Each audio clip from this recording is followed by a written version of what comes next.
सरकारनं आज भूमिका मांडली. नियमाला अधीन राहून 11,300 नोंदी मिळाल्यात. उद्याच्या कॅबिनेटमध्ये निर्णय घेऊन कुणबी प्रमाणपत्र देणार असल्याचं सांगितलं. सरकार महसूल अधिकाऱ्यांना मराठा कुणबी पत्र देण्याचे आदेश देणार आहे. ओबीसीत इतर जातीच्या लोकांना कागदपत्र मिळत नाही. त्यांच्यासाठी कागदपत्र तपासून ओबीसी प्रमाणपत्र देण्यात यावे. याचा निर्णयाचं स्वागत करतो. सरकार आरक्षण देण्याचा प्रयत्न करण्यासाठी कटिबद्ध आहे. यात मराठा समाज मागासलेला आहे, त्यामुळे त्यांना आरक्षण द्यावे. सरसकट सर्वांना कुणबी प्रमाणपत्र देऊ शकत नाही, हे सरकारनं स्पष्ट केलंय. आंदोलकांनी उग्र आंदोलन करून नुकसान करणं योग्य नाही. आज सामान्य माणूस सोबत आहे, पण अशा पद्धतीनं नुकसान होणार असेल तर सामान्य माणूस आंदोलनकर्त्याचा विरोध करायला सुरुवात करेल. ज्यांच्या नोंदी आहेत त्यांना कुणबी प्रमाणपत्र देणार. त्यामुळे सरकारची बाजू स्पष्ट झाली. ओबीसी आंदोलनकर्त्यांनी संविधानाला धरून मागणी केली होती, त्यामुळे मराठा आंदोलकांनी थांबलं पाहिजे. यात आंदोलनकर्त्यांनी विचार करावा. न्यायपालिकेत मोठे तज्ज्ञ सांगत आहेत की ओबीसीतून देताना देणार नाही. जरांगेसारखे समाजाला लाभणारे योद्धा कमी आहेत. त्यांनी मागणी बदलावी. आम्ही सोबत राहू. त्यांनी प्रकृतीची काळजी घ्यावी. जरांगे यांनी केलेली मागणी आज तळागाळात पोहोचली. ती मागणी कायदेशीर आहे की नाही हे मराठा समाजातील जनतेला माहीत नाही. त्यामुळे आंदोलनकर्त्यांनी याचा विचार करावा. तसेच जरांगे पाटील या मागणी बदलत नाही तोपर्यंत यातून मार्ग निघणार नाही.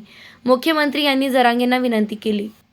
आम्ही ही विनंती करतो की जरांगे पाटीलांनी आपल्या मागणीचा पुनर्विचार करावा आणि समाजाला शांत करावे. या आंदोलनामागे जर कोणी राजकीय हेतू असेल, यात आश्चर्य वाटण्यासारखं काही नाही. हे बघा की सरकारने आज जी आपली भूमिका माननीय मुख्यमंत्री एकनाथ शिंदे साहेबांच्या माध्यमातून मांडली, त्याचं मी स्वागत करतो. की जो आधीपासून जो नियम आहे त्या नियमाला अधीन राहून 1,73,00,000 लोकांचे कागदपत्र तपासल्यानंतर न्यायमूर्ती संदीप शिंदे साहेबांच्या समितीला फक्त 11,300 नोंदी सापडून आल्या आणि त्या 11,300 लोकांना उद्याच्या कॅबिनेटमध्ये निर्णय झाल्यानंतर परवापासून कुणबी प्रमाणपत्र देण्याचे आदेश सरकार सर्व महसूल अधिकाऱ्यांना देणार आहे. त्याचं राष्ट्रीय ओबीसी महासंघ स्वागतच करेल, कारण हा जुना नियम आहे. अजूनही पुष्कळशा ओबीसी समाजातील लोकांच्या कागदपत्र सापडत नाही आणि म्हणून आमची तर या माध्यमातून सरकारला विनंती आहे की ओबीसी समाजातील इतर जातीच्या लोकांचे जे कागदपत्र सापडत नाही त्यांचे सुद्धा कागदपत्र शोधून त्यांना सुद्धा न्याय द्यावा. आणि ज्यांना हे प्रमाणपत्र देणार आहे त्यांना आमचा बिलकुल विरोध नाही आहे, कारण तो प्रचलित नियम आहे, नवीन काहीच नाही आहे. आधीपासून 3 पिढ्यांच्या महसुली कागदपत्रामध्ये किंवा शैक्षणिक कागदपत्रामध्ये कुठेही तेली, माळी, कुणबी, लोहार, सुतार, ज्या काही जाती ओबीसी समाजात येतात त्या जातीची नोंद असेल तर त्यांना त्या जातीचं प्रमाणपत्र मिळतं आणि त्या जातीवरून मग त्यांना ओबीसीचं प्रमाणपत्र मिळतं आणि त्याची व्हॅलिडिटी मिळाल्यावर तो ओबीसी समाजाला देय असलेले लाभ घेऊ शकतो. त्या निर्णयाचं स्वागत करतो.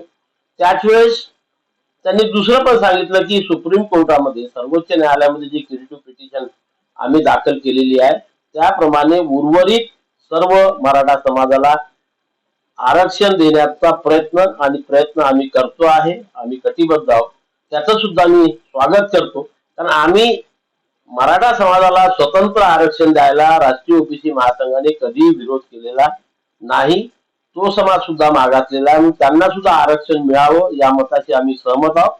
परंतु ओबीसी कोट्यातनं नाही, स्वतंत्र आरक्षण मिळून तो सरकारने लवकरात लवकर प्रयत्न करून या समाजाला मिळवून द्यावा आणि त्यांना सुद्धा न्याय द्यावा. सरकारने आपली भूमिका जरी व्यक्त केली असली तरी आक्रमक आहे अद्यापही मराठा समाज काय करणार नाही. आता कसं आहे की मराठा समाजाला तो विचार करायचा आहे की सरकार आम्ही काय करू शकतो आणि काय नाही करू शकत. आज पत्रकार परिषदेच्या माध्यमातून त्यांनी स्पष्ट सांगितलं की आम्ही सरसकट सर्व मराठा समाजाला कुणबी प्रमाणपत्र देऊ शकत नाही. यापूर्वी माननीय देवेंद्रजी फडणवीस मुख्यमंत्री असताना त्यांनी जे 12 आणि 13% आरक्षण मराठा समाजाला दिलं होतं ते पूर्ववत कसं राहील याच्याकरता अहोरात्र प्रयत्न करून ते मिळवून देण्याचं सध्या आश्वासन राज्य सरकार समाजाला देत आहे. आता समाजाला विचार करावा लागेल की सरकार जे देऊ शकत नाही आणि सरकार वारंवार सांगते त्याच मागणीचा आग्रह धरून आंदोलन सुरू ठेवायचं की सरकारला साथ द्यायची याचा विचार त्या समाजाच्या नेत्यांना आणि पदाधिकाऱ्यांना करायचा आहे तो त्यांनी करावा हेच मी आपल्या माध्यमातून निवेदन करीन. ज्या पद्धतीनं आंदोलन करते आता सध्या पेटवण्यापर्यंत पोहोचलेल्या दबाव टाकून ते जबरदस्तीने करण्याचा प्रयत्न आहे पण मुख्यमंत्र्यांनी आपली भूमिका स्पष्ट केली तर ती देऊ शकत नाही. कसं आहे की मी आधीपासून सांगतो आहे की आंदोलनकर्त्यांनी असं उग्र स्वरूपाचं आंदोलन करून कुणाचे खाजगी संपत्तीचं राज्य सरकारच्या संपत्तीचं किंवा केंद्र सरकारच्या संपत्तीचं नुकसान करणं हे योग्य नाही आहे.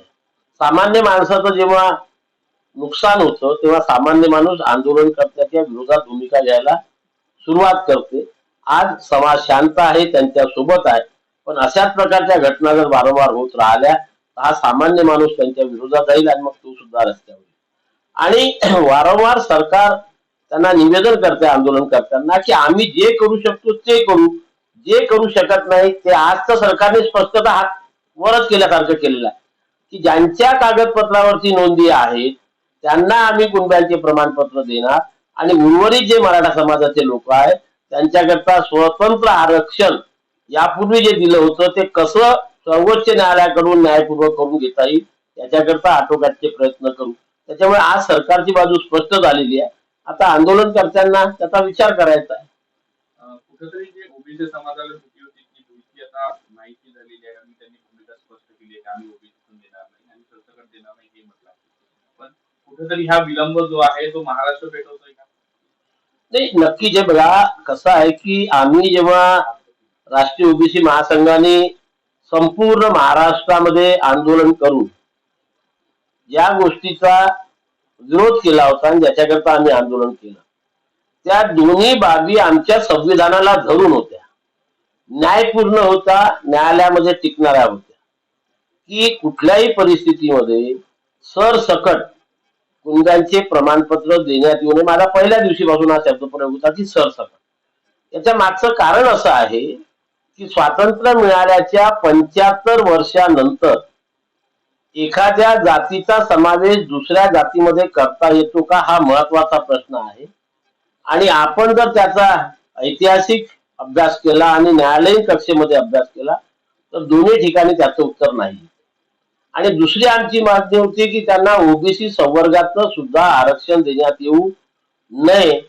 त्याच्या मागचं आमचं कारण असं आहे की मी वारंवार सांगत असतो की एखाद्या जातीचा ओबीसी संवर्गामध्ये समावेश करायचा असेल तर आधी त्या जातीचा राष्ट्रीय मागासवर्गीय राज्य मागासवर्गीय आयोग जो आहे त्या आयोगामार्फत शैक्षणिक आणि सामाजिक परिस्थितीचा अभ्यास करून त्यांच्या ज्या काही कसोट्या आहेत त्या पूर्ण केल्यानंतर जर राज्य मागासवर्गीय आयोग त्या जातीला मागास सिद्ध करत असेल आणि तशा प्रकारची शिफारस राज्य मागासवर्गीय आयोग राज्य सरकारला करत असेल तेव्हाच राज्य सरकारला अधिकार आहे की त्या जातीचा ओबीसी मध्ये समावेश करायचा आहे. की कसं झालं की आता ती जी मागणी जरांगे पाटील करता आहे ती आता तळागाळापर्यंत पोहोचलेली आहे आणि शेवटचा माणूस नेत्यांनी जी मागणी करतो त्याचं समर्थन करीत असतो ती न्यायपूर्ण आहे किंवा नाही उचित आहे किंवा नाही कायदेशीर आहे किंवा नाही याचा शेवटचा माणूस विचार करत नसतो. म्हणून जो आंदोलन करता मेन असतो मुखिया असतो त्यांना याचा विचार करायचा आहे की आम्ही हे जे सरकारला मागतो आहे हे नियमामध्ये बसणार आहे किंवा नाही न्यायोचित आहे किंवा नाही कायदेशीर आहे किंवा नाही. जोपर्यंत जरांगे पाटील त्यांच्या या मागणीमध्ये थोडासा बदल करण्याची मानसिकता तयार करणार नाही तोपर्यंत समाजातला शेवटचा व्यक्ती ऐकणार नाही. आज अशी परिस्थिती आहे की जरांगे पाटील जे म्हणतील ती पूर्व दिशा मराठा समाजाची आहे आणि मग त्या समाजाच्या पूर्व दिशेमध्ये जर बदल करायचा असेल तर सर्वात पहिले जरांगे पाटलाला आपली भूमिका बदलावी लागेल.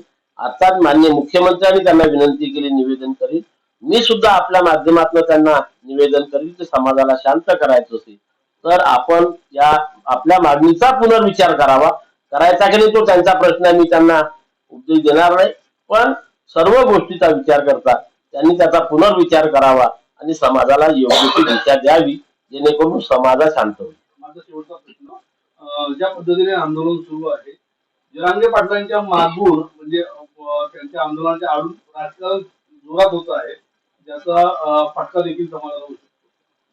आता असं आहे की जी मंडळी त्यांची सल्लागार आहेत, ज्यांच्या सल्ल्याने हे आंदोलन चालत असेल, कुणाच्या चालते ते मला माहित नाही, की त्यांचं वैयक्तिक मत आहे मला. पण नेहमी असं असते की कुठल्याही एखाद्या समाज जेव्हा एखादी मागणी घेऊन संघर्ष करतो, रस्त्यावरती उतरतो, आंदोलन करतो, तेव्हा काही मंडळी त्याचा राजकीय फायदे घेण्याचा प्रयत्न करतात. तशा प्रकारचा प्रयत्न याही आंदोलनात होत नसेल किंवा झाला तर मला त्याचं आश्चर्य वाटणार नाही, कारण त्या नेहमीच्याच घटना आहेत की नेत्यांना कुठली तरी एक संधी पाहिजे असती, आणि एवढा मोठा जनसमुदाय जर जिथे मिळतो आहे त्या संधीचा फायदा कोण राजकीय नेतृत्व सोडणार. आणि मग जर होत असेल तर मला काही त्याच्यामध्ये फारसं आश्चर्य वाटणार नाही, कारण ती नेहमीचीच बाब आहे.